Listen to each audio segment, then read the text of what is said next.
ஆண்டவரும்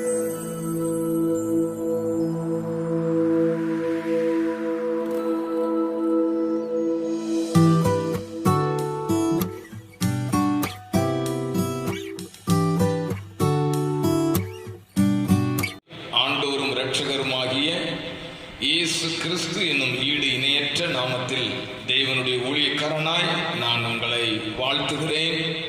கர்த்தர் உங்களை ஆசீர்வதிப்பாராக.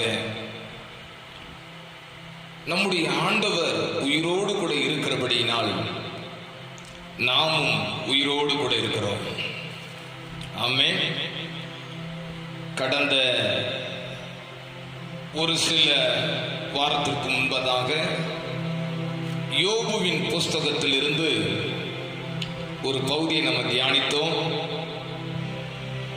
யோபு கடைசி அதிகாரத்தில் யோபுவின் முன் நிலைமையை பார்க்கிலும் அவனுடைய பின் நிலைமையை கர்த்தர் ஆசீர்வதித்தார் என்று சொல்லி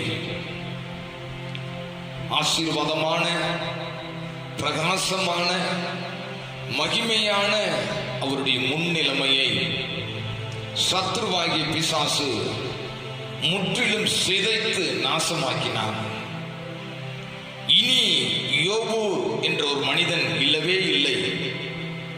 அவருடைய சரித்திரம் பரிதாபமாய் முடிந்தது என்ற ஒரு சூழ்நிலை இருக்கும் பொழுது ஆண்டவராகிய தேவன் எவர்களை முன்குறித்தாரோ அவர்களை அழைத்திருக்கிறார். எவர்களை அழைத்திருக்கிறாரோ அவர்களை நீதிமான்களாக்கி இருக்கிறார். இந்த வசனம் முடியும் பொழுது எவர்களை நீதிமான்களாய் மாற்றினாரோ அவர்களை மகிமைப்படுத்தியும் இருக்கிறார். எப்படி ஆரம்பிக்கப்படுகிறது வசனம்? எவர்களை முன்குறித்தாரோ அவர்களை அழைக்கிறார். அழைத்த அவர்களை நீதிமான்களாய் மாற்றுகிறார். அந்த நீதிமான்களை மகிமைப்படுத்தியும் இருக்கிறார்.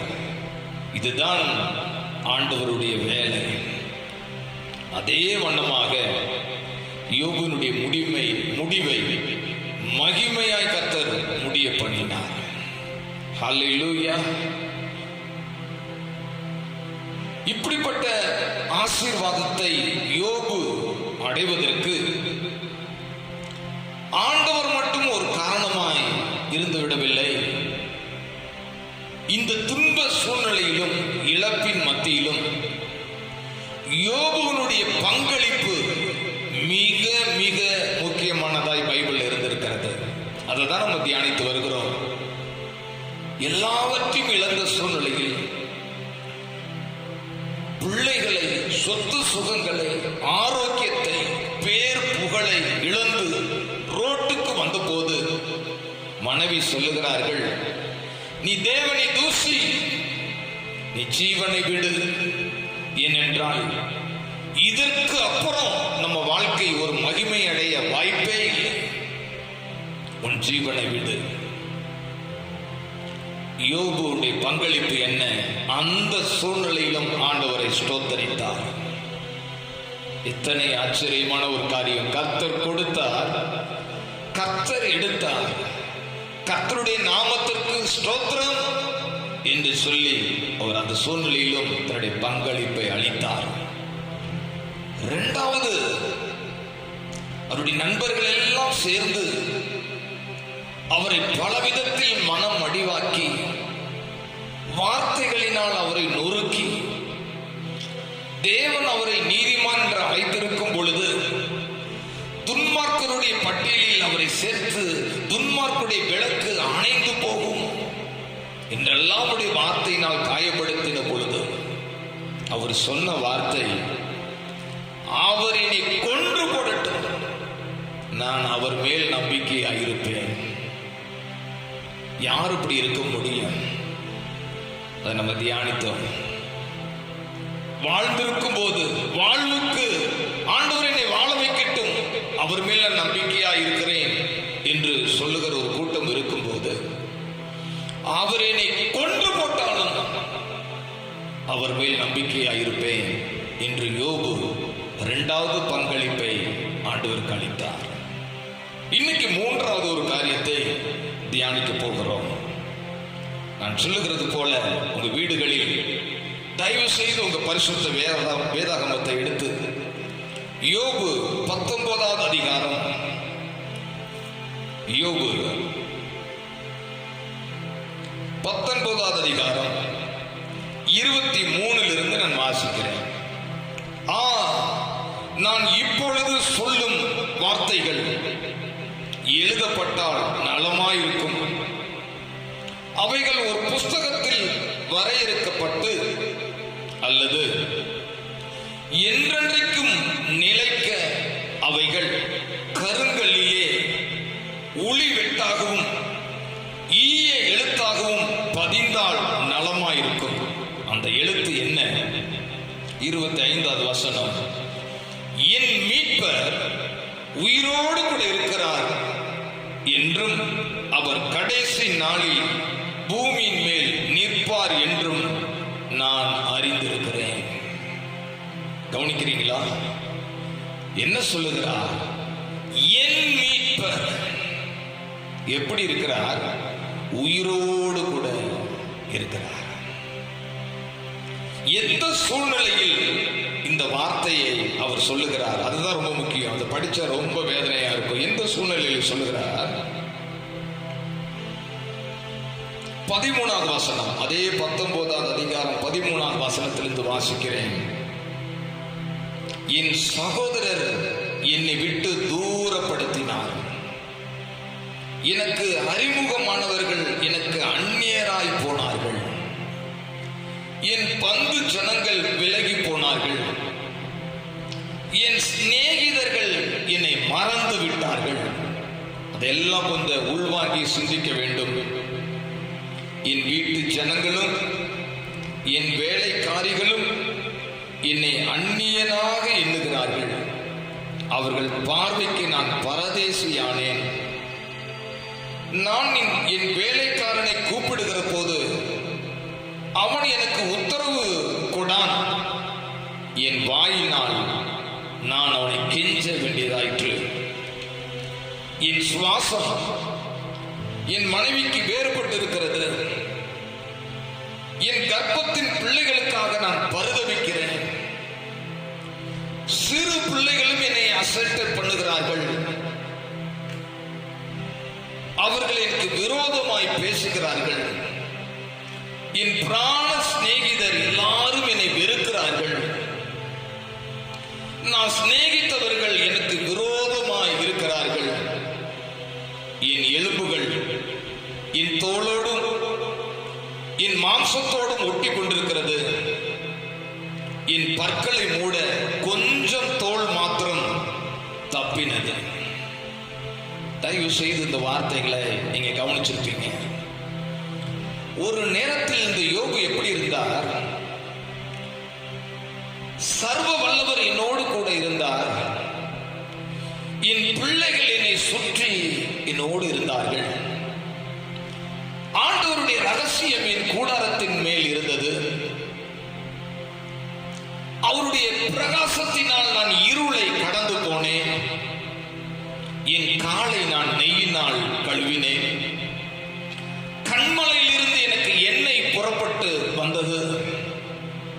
நான் எழும்பி போவனே ஆகில் வாலிபர்கள் ஒளிந்து கொள்வார்கள். முதியோர்கள் எழுந்து மரியாதை செலுத்துவார்கள். பிரபுக்கள் பேசுவதை நிறுத்திக் கொள்வார்கள். இப்படியெல்லாம் தனக்கு இருந்த மேன்மையை குறித்து அவர் எழுதி வைத்திருக்கும் போது, இப்ப எல்லா மேன்மையும் அவரை விட்டு போன போது அவர் சொல்லுகிறார், வேலைக்காரரிடத்தில் போய் நான் கெஞ்ச வேண்டியதாயிற்று. சிறு பிள்ளைகளும் என்னை அசட்டை பண்ணுகிறார்கள். கொஞ்சம் யோசித்து பாருங்க. எல்லாரும் என்னை விட்டு தூரம் போய் விட்டார்கள். எல்லாரும் என்னை கைவிட்டு விட்டார்கள். என் மனைவி, அவளை குறித்து நினைக்கும் போது என்னுடைய சுவாசம் அவளுக்கு வேறுபட்டு இருந்தது. சரீரத்தில் வியாதியினால் சரீரம் உருக்குலைந்தது. என் பற்களை மூடுவதற்கு கொஞ்சம் தோல் மாத்திரமே மிஞ்சி இருக்கிறது. இந்த சூழ்நிலையில் யோபு கர்த்தரை தூஷித்திருக்க வேண்டும். இவ்வளவு காரியம் நடந்த பிற்பாடு இவர் ஆண்டவரை தூஷித்திருந்திருக்க வேண்டும். அவர் சொல்லுகிறார், இப்பொழுது நான் சொல்லுகிற வார்த்தையை ஒரு கல்வெட்டாய் அல்லது ஈய எழுத்தாய் எழுதினால் எவ்வளவு நலமாயிருக்கும். அந்த வார்த்தை என்ன? கடவுளே இல்லை என்பதா? என்ன சொல்லுகிறார்? என்னுடைய மீட்பர் உயிரோடு கூட இருக்கிறார். ஹல்லேலூயா! என் மீட்பர் உயிரோடு கூட இருக்கிறார். அவர் உயிரோடு கூட இருக்கிறதுனாலதான் நாம உயிரோடு கூட இருக்கிறோம். அவருடைய அன்பு ஆச்சரியமானது. உலகம் என்ன என்று நினைக்கிறீங்க? காலை எழுந்ததிலிருந்து உலகத்திற்காகவும் உலகத்தில் இருக்கிற மனிதர்களை பிரியப்படுத்துவதற்காக என்னென்னமோ நம்ம செய்கிறோம். எதையெல்லாம் செய்கிறோம்? மனிதருடைய அன்பை பெறுவதற்கு எதெல்லாம் செஞ்சா என்னை நேசிப்பார்கள், எதெல்லாம் செஞ்சா என் மேல பிரியமா இருப்பார்கள், எதெல்லாம் செஞ்சா என் மேல் அன்பா இருப்பார்கள். எத்தனை பேருங்க வேதத்தை நேசிக்கிறீங்க? எத்தனை பேர் வேதத்தில் உள்ளதுதான் சத்தியம் என்று நினைக்கிறீர்கள்? நீங்க நல்லா இருக்கும்போது, உங்களிடத்தில் அழகு இருக்கும் போது, பலன் இருக்கும் போது, ஆரோக்கியம் இருக்கும் போது, பணம் இருக்கும் போது, பொருளாதாரம் இருக்கும் பொழுது எல்லாம் உங்களை சூழ்ந்து கொள்வார்கள். உங்களுக்கு மரியாதை செலுத்துவார்கள், உங்க பேசுவதை கேட்பார்கள், உங்களை வாழ்த்துவார்கள், உங்களை சூழ இருப்பார்கள், உங்களை புகழ்வார்கள். ஆனால் இதெல்லாம் போய்விட்ட பின்பதாக உங்களை குறித்தோ, நீங்க செய்த காரியத்தை குறித்தோ, நீங்க செய்த நன்மையை குறித்தோ நினைக்க ஒரு ஆள் இருக்காது. இதுதான் சத்தியம். இதை தாண்டி ஆச்சரியமான ஒரு மனிதர்கள் இந்த பூமியில இல்லவே இல்லை. என்னுடைய ஊழிய அனுபவத்தில் நான் பார்த்திருக்கிறேன். இதை தாண்டி ஒரு புனிதர்கள், அன்பர்கள், பாசத்துக்குரியவர்கள் இந்த பூமியில் இருந்ததே இல்லை. கெட்ட குமாரனை குறித்து வேதம் சொல்லுகிறது. தகப்பனிடத்தில் இருந்து சொத்தை ஏன் பறித்தான், ஏன் வேண்டும் என்று கேட்டான். பைபிள வாசித்து பாருங்கள். நண்பர்கள் சூழ்ந்து கொண்டார்கள், அவருடைய அன்பில் மயங்கினான். தகப்பனுடைய அன்பை காட்டிலும் இவர்களுடைய அன்பு மேலானது என்பதை போல நினைத்தான். செல்வத்தை தகப்பனிடமிருந்து பிடுங்கிக் கொண்டு நண்பர்களோடு உல்லாசமாயிருந்தான். பைபிள்ல எழுதியிருக்கிறது, அவனிடத்தில் பணம் இருந்த பொழுது, செல்வம் இருந்த பொழுது நண்பர்கள் அவனை சூழ்ந்து கொண்டார்கள். ஆனால் அவன் போன இடத்தில், போன தேசத்தில் பஞ்சம் குறைவு ஏற்பட்ட பொழுது, பணம் குறைந்த பொழுது, கொண்டு போன செல்வம் எல்லாம் போன பிற்பாடு எல்லா நண்பர்கள் அவனை விட்டு விட்டார்கள். எங்க போனாங்க என்று தெரியவில்லை. ஒரு கூட்டத்தின் நடுவில் ஒரு தலைவனை போல் இருந்தவன் ஒருத்தர் கூட இல்லை. இவ்வளவு நாள் இவனுடைய சொத்துக்களை சாப்பிட்டவனே, இவனுடைய பணத்தை எனக்கு செலவு பண்ணினானே, என்னோடு கூட இருந்தானே, எனக்கு உதவி செய்தானே, நினைக்க ஒரு நண்பன் இல்லை. பன்றிகளுடைய கூட்டத்தில் பன்றி தின்னுகிற தவடையாவது கிடைக்கும் என்று சொல்லி பன்றி கூட்டத்தில் ஒருவனாய் அவன் மாறி போனான். இதுதான் உலகம், இதுதான் உலகம். ஆண்டவருடைய அன்பு ஆச்சரியமானதுங்க. ஹல்லேலூயா! அவர் என்ன சொல்லுகிறார்? நான் உன்னை விட்டு விலகுவதும் இல்லை, உன்னை கைவிடுவதும் இல்லை. யாக்கோபு தகப்பனை விட்டு, தாயை விட்டு, சகோதரனை விட்டு, செல்வ செழிப்பான குடும்பத்தை விட்டு தன்னந்தனியே ஒரு ராத்திரி உறங்கிக் கொண்டிருக்கும் பொழுது ஒன்றுமில்லாதவனாய் அவன் சொல்லுகிறார், கோளும் கையுமாய் போனேன். ஒன்றுமில்லாத மனுஷனை பார்த்து ஆண்டவர் சொல்லுகிறார், நான் உன்னை விட்டு விலகுவதும் இல்லை, உன்னை கைவிடுவதும் இல்லை. ஹல்லேலூயா! இந்த அன்புதான் உண்மையான ஒரு அன்பு. பொய் சொல்ல தேவன் ஒரு மனிதன் அல்ல, மனம் மாற அவர் ஒரு மனுபுத்திரனும் அல்ல. என் மீட்பர் உயிரோடு கூட இருக்கிறார். எந்த சூழ்நிலையில் அவர் இப்படி சொன்னார்? கூட இருந்தவை எல்லாரும் விலகினார்கள். குடும்பத்தில் உள்ளவர்கள் எல்லாம் மாறுபட்டார்கள். பிள்ளைகள் எல்லாம் மதிக்காமல் போனார்கள். வேலைக்காரிடத்தில் கெஞ்ச வேண்டியதாயிற்று. இந்த சூழ்நிலையில இந்த நிலைமைக்கு என் ஆண்டவர் என்னை கொண்டு போய்விட்டாரே, நான் எப்படி இருந்தேன்? என்னுடைய பக்தி என்ன? என்னுடைய ஜெபம் எங்க? என்னுடைய உபவாசம் எங்க? கர்த்தருக்கு கொடுத்தனே, ஆலயத்திற்கு போனனே, பக்தி வைராக்கியமா இருந்தனே, அதெல்லாம் எங்கே? இந்த கேள்வி எல்லாம் கேட்காம அவர் சொல்லுகிறார், இப்பொழுது நான் சொல்லுகிற வார்த்தையை ஒளிவெட்டாய் ஒரு கல்லில் ஈய எழுத்தாய் பொறிக்கப்பட்டால் நலமாயிருக்கும். என் மீட்பர் உயிரோடு கூட இருக்கிறார் என்பதே அந்த எழுத்து. இன்னைக்கு ஏன் துன்பத்தில் சிக்கிக் கொள்ளும் பொழுது இன்னைக்கு அநேகர் அதோடு பின்மாற்றத்தில் போய்விடுவார்கள். தேவனை தூஷிப்பார்கள், கேள்வி கேட்பார்கள். இந்த ஆண்டவர் எனக்கு ஒன்றுமே செய்யவில்லை என்று சொல்வார்கள். ஆண்டவரை விட்டு விடுவார்கள், ஆண்டவரை மறந்து விடுவார்கள், ஆலயத்துக்கு வருவதை நிறுத்திக் கொள்வார்கள். தன்னுடைய இந்த சூழ்நிலையிலும் கர்த்தர் என்னை நடத்த வல்லமுள்ள தேவனா இருக்கிறார் என்று அவங்களால் நம்ப முடியாது. ஆனா யோபு, என் மீட்பர் உயிரோடு கூட இருக்கிறார். இந்த சூழ்நிலையை சொன்னார். எல்லாம் போனது, மனுஷர்கள் எல்லாரும் கைவிட்ட சூழ்நிலையில் அவர் சொன்னார், இருளின் மத்தியில் ஆண்டவர் உங்களுக்கு ஜோதியாக வெளிச்சமாய் திகழ வேண்டுமையாகில் நீங்க செய்ய வேண்டியது ஒன்னே ஒண்ணு. உங்க ஜெபத்திற்கு பதில் வராமல் போனாலும், சூழ்நிலைகள் மாறாய் நடந்தாலும், வெளிச்சத்துக்கு காத்திருந்தேன், எனக்கு வந்ததோ இருள். நிந்தைக்கு நிந்தை, அவமானம், புகழ்ச்சி, கிரீடம் எல்லாம் மறைந்து நிந்தை, அவமானம், மனுஷர்கள் என்னை தலைமேல் ஏறி போக பண்ணுகிறார். இப்படிப்பட்ட சூழ்நிலை கடந்து போகும்போது நீங்க சொல்லுங்க, என் மீட்பர் உயிரோடு கூட இருக்கிறார். எனக்கு என்ன தெரியுமா ஆச்சரியம்? இதில் அவர் சொன்ன வார்த்தை ஒன்னொன்னா கவனிக்க போறோம். மீட்பர் உயிரோடு இருக்கிறார் என்று சொல்லவில்லை, என் மீட்பர், என்னுடைய மீட்பர். எல்லாத்தையும் கொடுத்து எடுத்துக்கொண்டாரே, அவரை பார்த்து அவர் சொல்லுகிறார், என் மீட்பர், என்னுடைய மீட்பர். இதெல்லாம் படிக்கும் போது ரொம்ப ஆச்சரியமா இருக்கிறது. ஆண்டவரே, எங்களுக்கும் அந்த விசுவாசத்தை தாரும், எங்களுக்கும் இப்படி உம்மை பற்றிக் கொள்ளுகிற அனுபவத்தை எங்களுக்கு தாரும். வெளிச்சம் உதிக்கும் பொழுது ஆண்டவரே என்று சொல்ல அல்ல, இருள் மூடிக்கொள்ளும் போதும் என் மீட்பர். இன்னைக்கு விசுவாசிகளை கர்த்தர் ஏன் நடத்த முடியவில்லை?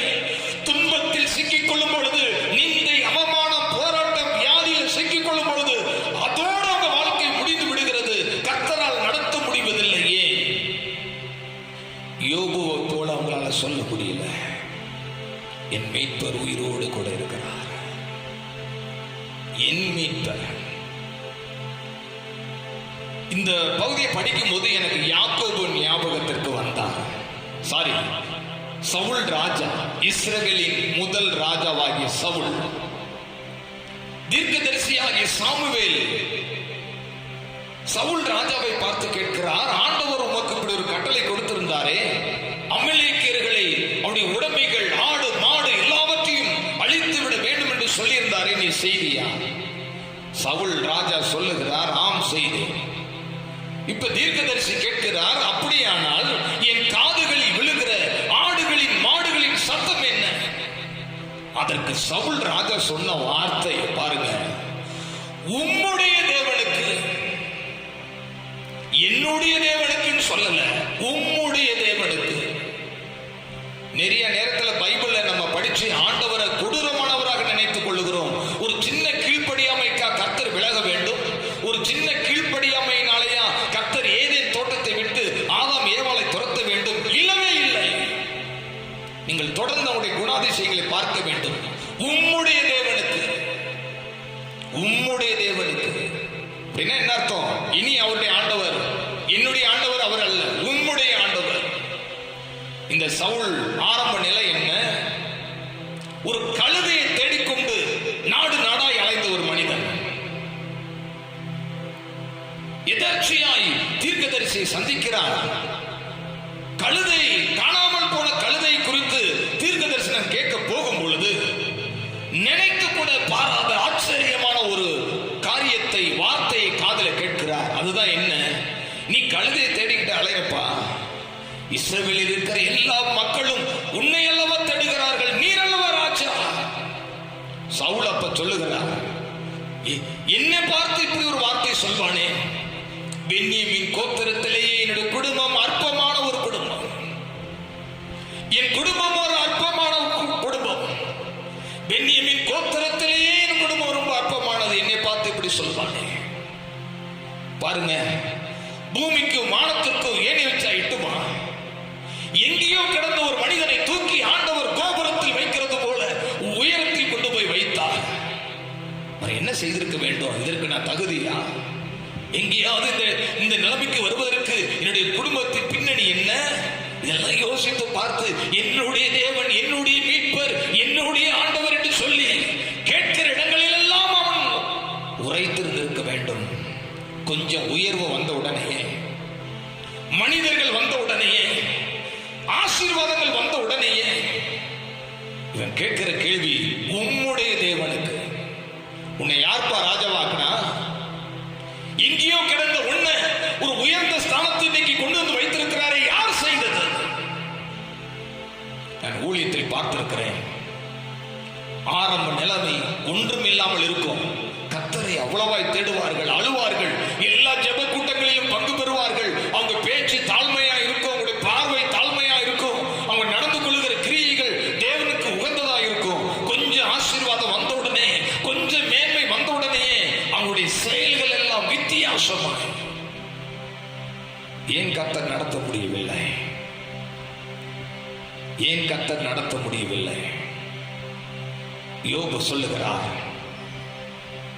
மேன்மையை பெற்ற மனிதன் உம்முடைய ஆண்டவர்னு சொல்லிட்டான். ஆனா எல்லாத்தையும் இழந்த மனுஷன் சொல்லுகிறான், என்னுடைய மீட்பர். மேன்மையை பெற்ற மனிதன் உம்முடைய தேவனுக்கு. அவன் என்ன நினைச்சிட்டாரு? பதவி வந்துருச்சு, ஜனங்கள் எல்லாம் தன்னை ராஜா என்று அழைக்க ஆரம்பித்து விட்டார்கள், பலசாலிகள் தன் பக்கம் இருக்கிறார்கள், இந்த ஆண்டவர் தேவையில்லைன்னு சொல்லி நடந்தது என்ன? சவுலுடைய முடிவை வாசித்து பாருங்கள். எதிராளிகள் சூழ்ந்து கொண்டார்கள், பலசாலிகள் எல்லாம் ஓடி மறைந்தார்கள். சவுல் ராஜா பட்டயத்தை தரையில நட்டு தான் அதன் மேல விழுந்து தற்கொலை செய்து மரித்தார். இயேசுவின் நாமத்தில் சொல்லுவேன், எப்பொழுது நம்ம தாழ்மையாயிருப்போம். பழச மறந்து விட வேண்டாம். எத்தனை நல்ல ஆண்டவர்! தாழ்வில் நம்மை நினைத்தவரை துதியுங்கள், அவர் கிருபை என்றும் உள்ளது. அவருடைய கிருபை உங்க வாழ்க்கையில என்றென்றைக்கும் இருக்க வேண்டுமையாகில் பழசை மறந்து விட வேண்டாம். கண்ணீரோடு அவருடைய அன்பை நினைத்து அவரை துதிப்போம். இரண்டாவது என்ன சொல்லுகிறார்? என் மீட்பர். அவர் எப்படி இருக்கிறாரு? உயிரோடு கூட இருக்கிறார். நான் சீக்கிரம் முடிக்கிறேன். உயிரோடு கூட இருக்கிறார், உயிரோடு கூட இருக்கிறார். நான் கேட்கிறேன், அவர் என்ன ஆண்டவரை பார்த்தாரா? ஒரு இடத்தில் அவர் சொல்லுகிறார், நான் முன்னாலே பார்க்கிறேன் அவர் இல்லை, பின்னாலே பார்க்கிறேன் அவரை காணோம், வலதுபுறத்திலும் இடதுபுறத்திலும் அவரை தேடியும் காணாதபடி ஒளித்துக் கொண்டிருக்கிறார். அவரை பார்க்கவே இல்லை, பின்ன ஏன் எப்படி அவர் உயிரோடு இருக்கிறார் என்று சொல்ல முடிந்தது? சொல்லுகிறேன், கவனிங்கள். ஒரு பக்தர் ஆண்டவரை பார்த்து இப்படி ஜெபம் பண்ணினான், ஆண்டவரே, நான் தனி கட்டையா இருக்கிறேன், என்னோடு யாரும் இல்லை, நான் ஒரு தனி மரம், தயவு செய்து நீரும் என்னை விட்டு விலகி விடாதீரும், என்னோடு கூட நீர் இரும், நீங்க என்னோடு கூட இருந்தால் அது போதும் ஆண்டவரே, நான் எங்கு போனாலும் நீர் என்னோடு வர வேண்டும், ஆண்டவர் சொன்னார், மகனே, உன் ஜெபத்தை நான் கேட்டேன், உன்னை விட்டு நான் விலக மாட்டேன், உன் கூடவே நான் இருப்பேன். இப்ப பிரயாணம் பண்ண ஆரம்பித்தார்கள். போகிற பிரயாணத்துல அவன் பார்க்கிறான், தன் நடந்து வந்த பாதையை திரும்பி பார்க்கிறான். 4 பாதங்களை பார்த்தவன் ஆச்சரியப்பட்டான். ஒன்று தன்னுடைய 2 பாதங்கள், இன்னும் 2 கர்த்தருடைய ஆண்டவருடைய பாதம். அவனுக்கு ஒரே சந்தோஷம், ஆண்டவர் என் ஜெபத்தை கேட்டார், என்னோடு கூட வந்து கொண்டே இருக்கிறார். 2 என்னுடையது, 2 ஆண்டவருடைய பாதம், என் கூட கர்த்தர் இருக்கிறார், வந்து கொண்டிருக்கிறார். ரொம்ப சந்தோஷம். இப்படியே போய் கொண்டிருக்கும் பொழுது திடீரென்று ஒரு கரடு முரடான ஒரு பயங்கரமான ஒரு பாதை வந்தது. கடக்கவே முடியாத ஒரு பயங்கரமான ஒரு பாதை வந்தது. ஆனாலும் நடக்க ஆரம்பித்தான்.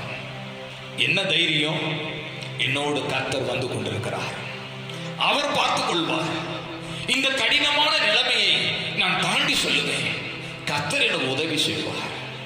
நடக்க ஆரம்பித்தான். நடந்து கொண்டிருக்கும் போது திடீரென்று அந்த பாதத்தை முன்பு போல் பரிசோதனை செய்தான். முன்னாடி எத்தனை பார்த்தான்? 4 பாதங்கள். அதே போல இப்பயும் பார்க்கிறான். இந்த கடினமான பாதையில் கர்த்தர் தன்னோடு வந்து கொண்டு இருக்கிறாரா என்பதை அறிந்து கொள்ளும்படி அந்த பாதத்தை தேடினான். அதிர்ந்து போனான். என்னது? 2 பாதங்களை தான் அவன் பார்த்தான். அவன் உள்ளமெல்லாம் உடைந்து போனது. ஆண்டவரே, எங்கு ஆண்டவரே போனீர்? இதுவரைக்கும் என் கூட வந்து கொண்டிருந்தீர். நான் ஒரு தனி மரமாய் இருக்கிறேன். எல்லாரும் என்னை கைவிட்டு விட்டார்கள். எல்லா சூழ்நிலைகளும் எனக்கு எதிராக இருக்கிறது. ஆனா நீர் என் கூட இருக்கிறீர் என்பதற்கு அடையாளமாய் நான் தைரியமாய் நான் வந்தேன். என்னுடைய 2 பாதங்களும் உம்முடைய 2 பாதங்களும் நான் கண்டு கர்த்தர் என்னோடு கூட இருக்கிறார், வருகிறார் என்று சொல்லி நான் தைரியம் அடைந்தேன். எங்க ஆண்டவரே நீர் போனீர்? இப்ப 2 பாதங்கள் அல்லவா இருக்கிறது, இன்னும் 2 பாதங்களை காணாமே. ஆண்டவரே நீர் எங்கு போனீர்? அப்பொழுது ஆண்டவர் சொன்னாரா, மகனே, உண்மைதான், முன்னாடி 4 பாதங்களை நீ பார்த்தாய், இப்பொழுது 2 பாதங்களை தான் பார்க்கிறாய். ஆண்டவர் பேசினாரா, முன்னாடி நீ நடந்து வந்து கொண்டிருக்கும் போது ஒரு நல்ல பாதையில நடந்து வந்து கொண்டு இருந்தோம். அதனால நான் உன் அருகில உன் கையை பிடிச்சிட்டு உன்னோடு நான் நடந்து வந்தேன்.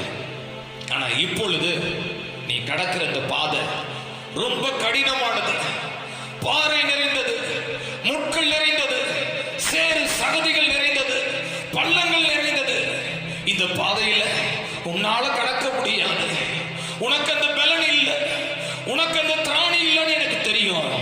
அதனால மகனே, நான் என்ன செய்த தெரியுமா?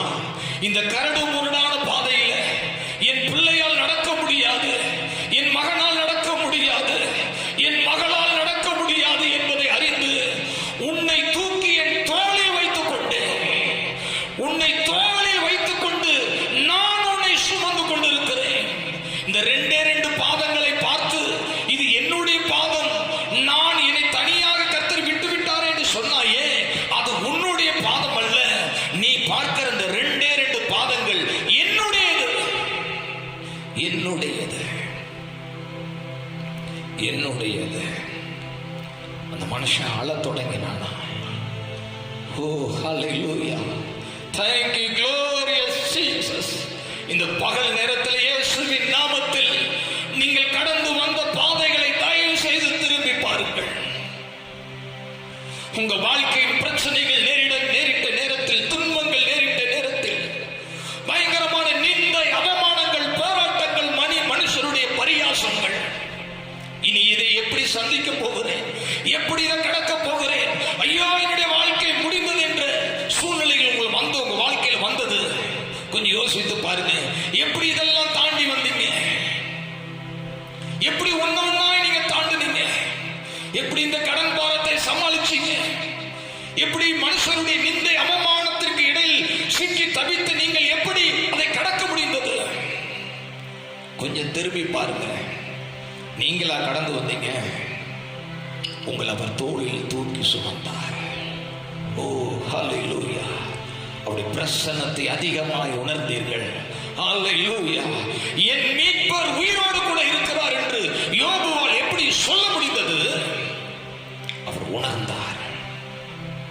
வெயிலினுடைய கொடூரத்தை உணர்கிறோம், பனியினுடைய குளிரை உணர்கிறோம், காற்றினுடைய அந்த விசையை சரீரத்தில் உணர்கிறோம். அதே போல் துன்பத்தின் நடுவில் ஆண்டவர் தன்னோடு கூட இருக்கிறதை யோபு உணர்ந்தபடியினால தைரியமா சொல்லுகிறார், என் மீட்பர் உயிரோடு கூட இருக்கிறார். அல்லேலூயா, அல்லேலூயா. ஒரு குழந்தை ஆரோக்கியமா இருக்கும் பொழுது தாயை விட்டு தூரமா இருக்கும். தாய் அடுப்பங்கரையில சமைத்துக் கொண்டிருப்பார்கள், பிள்ளை தோட்டத்திலேயோ வாசல்லையோ விளையாடி கொண்டிருக்கும். பிள்ளை சரீரத்தில் ஆரோக்கியத்தோடு இருக்கும் போது பள்ளிக்கூடத்தில் இருக்கும், எங்கேயோ கடத்தரோடு இருக்கும். ஆனா வியாதி படுக்கையாய் அது பெட்ல கிடக்கும் பொழுது தாய் அடுப்பங்கரையில் இருக்க மாட்டா. அந்த பிள்ளையோடு பக்கத்தில் இருந்து அந்த பிள்ளையை தூக்கி மடியில வைத்துக் கொண்டு அதுக்கு முன்பை காட்டில பல மடங்கு ஊழியம் செய்து எப்படியாவது அந்த பிள்ளை இந்த சூழ்நிலைக்கு விடுபட வேண்டும் என்று சொல்லி அழுது கொண்டே இருப்பார். இதுதான் ஆண்டவருடைய சுபாவம். அல்லேலூயா. எனக்கு ரொம்ப கஷ்டம், ரொம்ப கஷ்டத்துல போயிட்டு இருக்கிறேன், ரொம்ப நிந்தை அவமானங்கள் நடுவில் போயிட்டு இருக்கிறேன், பசி பட்டினியில் போயிட்டு இருக்கிறேன், இந்த சூழ்நிலையிலிருந்து எப்படி வெளியே வருகிறதுன்னு தெரியலன்னு நீங்க சொல்லிட்டு இருக்கிறீங்களா? இயேசுவின் நாமத்தில் தேவனுடைய ஊழியக்காரனாய் நான் சொல்லுவேன், நீங்க தனியா இல்லை, உங்களோடு கூட கர்த்தர் இருக்கிறார். ஹல்லேலூயா, ஹல்லேலூயா. சொல்லுங்க எல்லாரும் இந்த பகல் நேரத்துல, ஆமாண்டவரே, கடந்து வந்த பாதைகளை நான் திரும்பி பார்க்கிறேன், எவ்வளவு பெரிய பெரிய பிரச்சனைகளை தாண்டி வந்திருக்கிறேன், எவ்வளவு பெரிய பெரிய போராட்டங்களை தாண்டி வந்திருக்கிறேன். நானா கடந்து வர முடிஞ்சிச்சு, நீங்க என் கூட இருந்தீங்க, இந்த தோல்ல தூக்கி சுமந்தீங்க ஆண்டவரே, இந்த தோல்ல தூக்கி சுமந்து எல்லாவற்றையும் தாண்டி வர பண்ணினீங்க.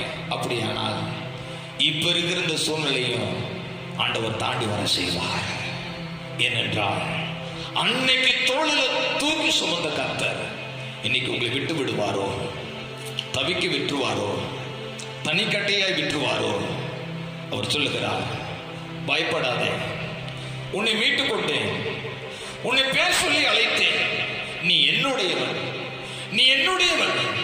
தண்ணீரில் நடக்கும் போது நான் உன் கூட இருப்பேன், ஆறுகளில் நடக்கும் பொழுது அவைகள் உன்மேல் புரளுவதில்லை, அக்கினியில் நடக்கும் போது நீ வேகாதிருப்பாய், அக்கினி ஜுவாலை உன் பேரில் பற்றாது.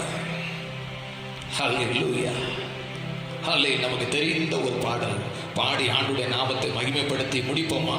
கடந்து வந்த பாதைகளை திரும்பி பார்க்கிறேன். அல்லேலூயா. பாடி ஆண்டவருடைய பலத்தை தைரியத்தை பெற்றுக்கொள்வோம். கர்த்தர் நம்மளை ஆசீர்வதிப்பாராக. அல்லேலூயா. Thank you glorious Jesus. கடந்து வந்த பாதைகளை திரும்பி பார்க்கிறேன், கண்ணீரோடு கர்த்தாவே நன்றி சொல்லுகிறேன்.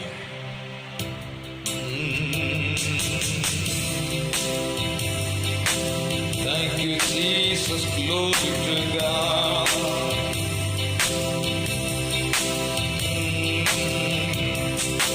கடந்து வந்த பாதைகளை திரும்பி பார்க்கிறேன், கண்ணீரோடு கர்த்தாவே நன்றி சொல்கிறேன், நன்றி சொல்கிறேன், நான் நன்றி சொல்கிறேன், நன்றி சொல்கிறேன், நான் நன்றி சொல்கிறேன். அப்பா உமக்கு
மறக்கவே முடியாது.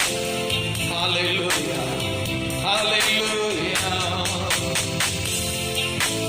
அனாதையாய் அலைந்தேன் நான் திரிந்தேன் ஐயா, அனாதையாய் அலைந்தேன் நான் திரிந்தேன் ஐயா, அல்லாதே என்று சொல்லி அணைத்தீரையா, அல்லாதே என்று சொல்லி அணைத்தீரையா.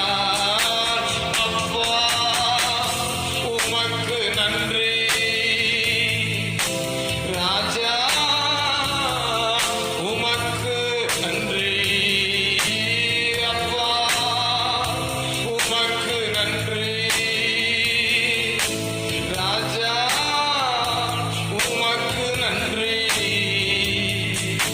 கடந்து வந்த பாதைகளை திரும்பி பார்க்கிறேன், கண்ணீரோடு கர்த்தாவே நன்றி சொல்கிறேன், நன்றி சொல்கிறேன், நான் நன்றி சொல்கிறேன், நன்றி சொல்கிறேன், நான் நன்றி சொல்கிறேன். எதிராய் வந்த சூழ்ச்சிகளை முறியடித்தீரே, எதிராய் வந்த சூழ்ச்சிகளை முறியடித்தீரே. எந்த நிலையிலும் உம்மை துதிக்க வைத்தீரே, எந்த நிலையிலும் உம்மை துதிக்க வைத்தீரே.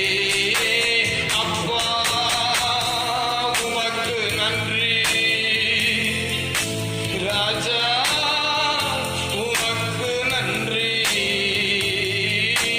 அப்பா உமக்கு நன்றி, ராஜா உமக்கு நன்றி.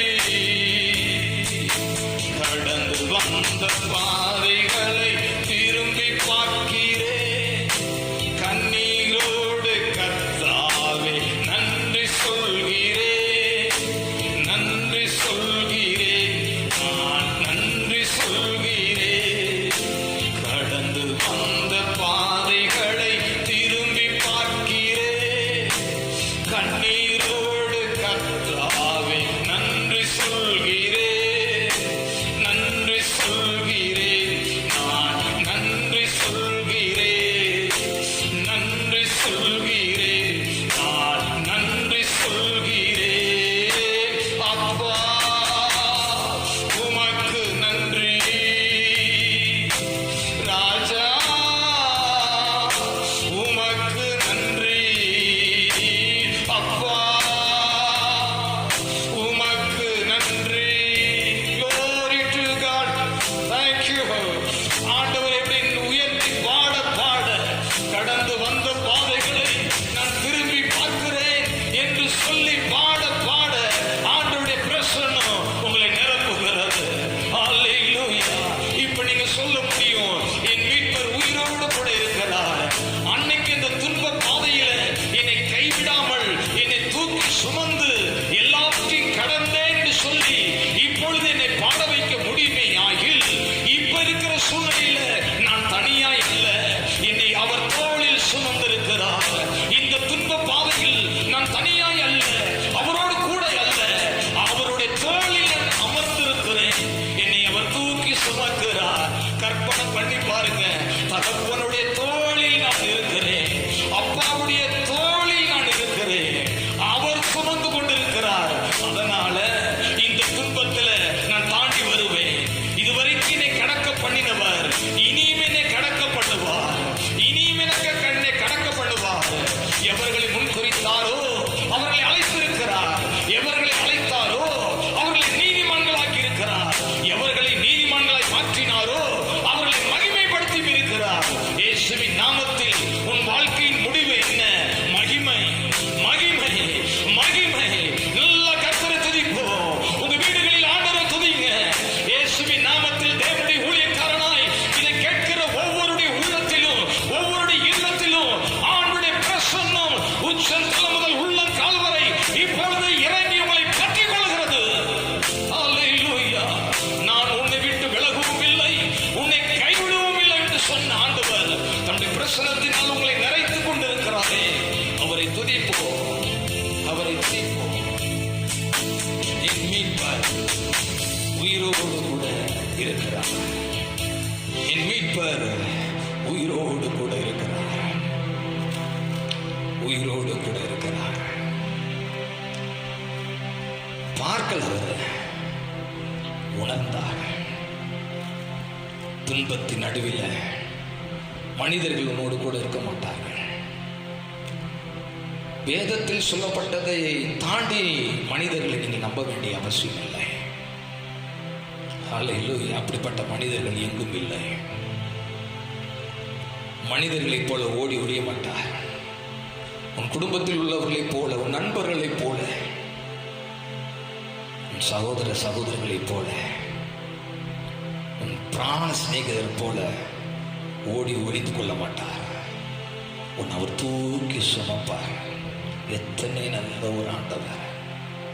அல்லேலூயா, அல்லேலூயா. உன்னை தூக்கி சுமப்பார். அதனால நீங்க தைரியமா சொல்ல முடியும், என் மீட்பர் உயிரோடு கூட இருக்கிறார்.